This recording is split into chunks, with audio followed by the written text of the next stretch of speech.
Alright, hear me out. The Iron Giant is 10 meters tall, which is around 30 feet. How many times have you fought the Iron Giant in Final Fantasy? Plenty of times. Now, how many times, let's be honest, how many times have you thought about his massive iron dick? I mean, it's only natural, right? So that's not what we're here to talk about today. We're going to be talking about the first clash, Brutal B4, which is against the Iron Giant. And what are the things that we need to be thinking? Not that one, you naughty guys, not that one. We need to be thinking about two things: physical attack down and physical defense down. So without further ado, let's jump into the fight. My name is Pliyo, and if you're new to the channel, I love covering Final Fantasy VII Ever Crisis content. So if you like this type of thing, please consider throwing a like and subscribe to the channel. Now, without further ado, let me tell you, I'm not bringing Bahamut Rod because I'm going to be relying heavily on materia. Although, you know, there are other strategies. This is just another one for you to check and get some ideas. I'm going to start with Angel doing physical defense up, and Sephiroth is going to be helping us with Northern Lights that can do physical attack down high. I did help us doing 2D Braves, and then Sephiroth continues with an extra physical attack down. So the key thing in the first wave is physical attack down high is applied and physical defense up is applied as well. Very good. Now we're going to the second wave. In the second wave, the boss is going to apply his Mighty Guard, and we need to remove his physical defense buff as soon as possible. And that's why we are bringing Breach. The sooner we remove the buff, the sooner he will go into topple. So the sooner it's easier to tackle. Sorry. Right, so because he's stunned, now we can reset. You know, we have good heal, we can reset, we can continue attacking, we can apply the water buff from Aerith. Very good stuff. Now you can see that the physical attack buff just left, so we clearly focus on that because that's the one key. The number one key is physical attack down high.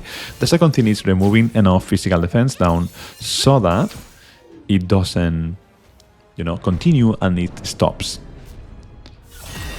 Ground sword comes, we heal, and we continue. Now the third wave. The third wave is where he's going to use adrenaline at some point. He will attack some people every now and then, but adrenaline is going to be the key. And then after that, we will go into a sigil phase. In that sigil phase, you don't need to bring Diamond Sigil as long as you save some ATB and use short moves, right? So let's buff ourselves so that we can pop some summons. There you go. Bim, bim, bim.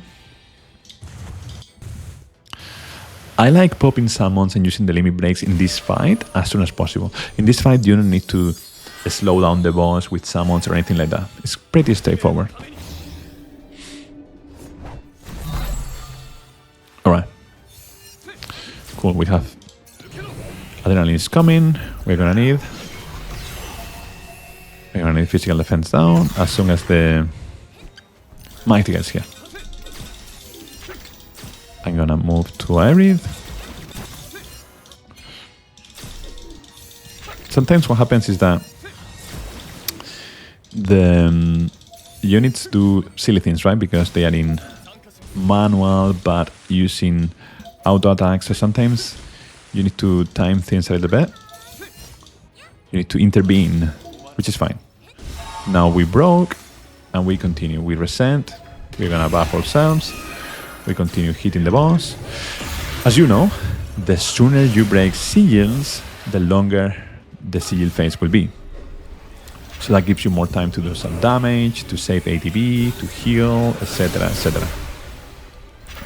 I didn't use the ultimate yet because I'm waiting for a moment where we really need it. So I think after this, yeah, it pops physical attack. We're gonna do Radiant Aurora. Yeah, and he'll buff himself. Very good. Physical attack down. At least we're gonna pop Ad Astra, even though we don't need it, but I want to be extra secure in this run, alright?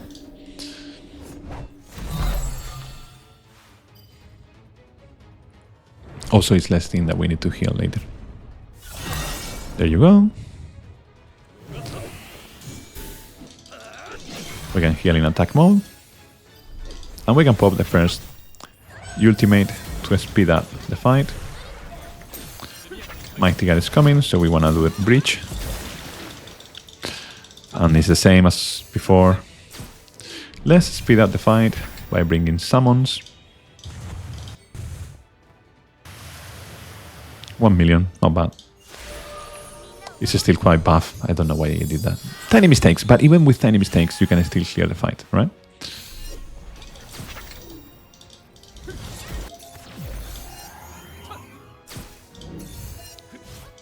There you go. So now that is stunned, we remove all his buff. Let's do it again, and let's buff ourselves with physical defense up.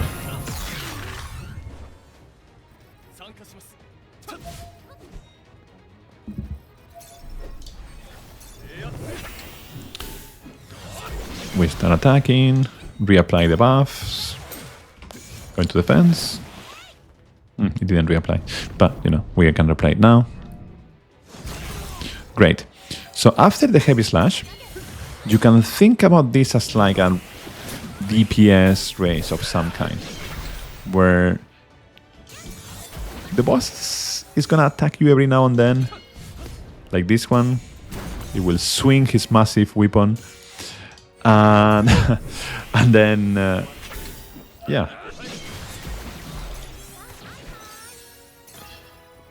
apply buffs.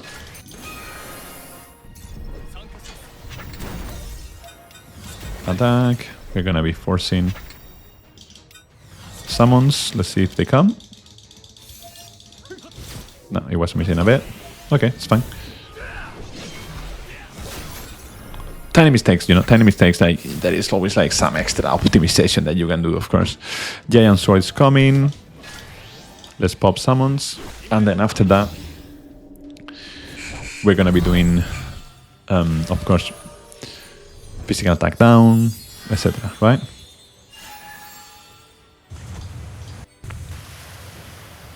It has one stack, so it applied extra high physical defense. Didn't have time for the super high physical attack down, but it's okay. We survive. We're good, and we can continue attacking. As you can see, it's almost there. So let's use the... Oh, that's it. Right, let's look into the guild, the team composition now. All right, so we managed to do it in 4 minutes 43 seconds. Not bad. It could have been better with fine-tuning your own strategy, but you got the idea, right? Now, what I'm using is... You saw the weapons. So I'm bringing Terra, but only because I want to have HP and buff and debuff extension. Ideally, this is Bahamut Rod, right? Now let me move myself here. Actually here, maybe. For sub-weapons, I'm bringing 2 of physical attack, all allies, and then this one for attack and physical defense. Then I'm bringing 1 physical defense to all allies, 1 physical attack to all allies, and the classic Black Whiskers with physical attack and water potency. Then his Tranquility, physical attack all allies, and the key one is Stalwart Integrity for physical defense up and physical attack up, HP plus buff and debuff extension. And lastly, Sephiroth is bringing Northern Lights, similar to B3, physical attack decrease.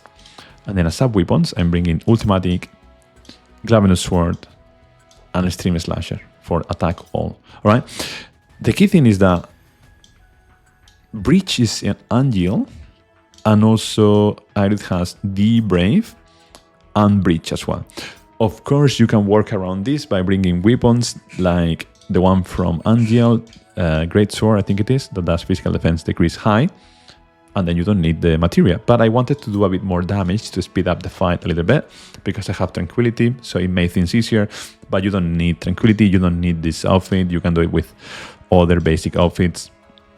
Reprieve helps in case that you get to the moment where it starts to hit with the Great Helm Splitter, and then it starts to kill people. But with Reprieve, you can survive more hits, so in case that you're a bit slower, Reprieve could help you survive. And then as long as the DPS is alive, you can continue doing damage and probably clear. So that's it. This is it for today. I hope you like this thing. And yeah, let me know. What did you do to defeat this fight? Until the next time, cheerios. Bye bye.